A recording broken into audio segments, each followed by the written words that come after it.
The McQuay-Norris Manufacturing Company, established in 1910 in St. Louis, Missouri, initially produced engine and chassis components for American automobiles.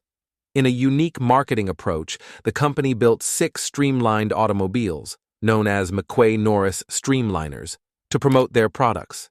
These vehicles were constructed on standard Ford passenger car chassis and used stock Ford V8 engines.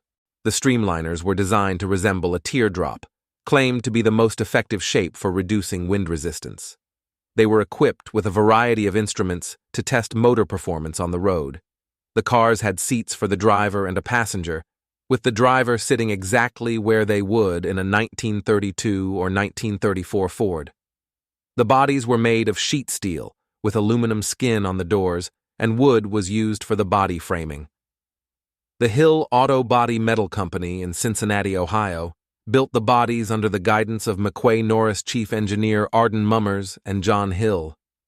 Recent engineering graduates were hired to drive these streamliners around the United States and Canada, visiting auto shops and parts houses to showcase the company's products. These engineers also rebuilt the engines to testify to the quality of the parts.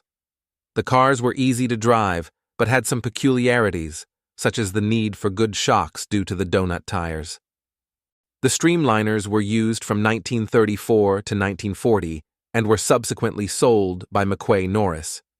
Most were converted into delivery trucks, and one was used on top of a sign at a shop. It was believed that none still existed as of 1973. However, thanks to a 1973 Special Interest Autos article, a young attorney named Michael Schoen began a search for any remaining streamliners. He eventually found one in very poor condition in Columbus, Ohio in 1975.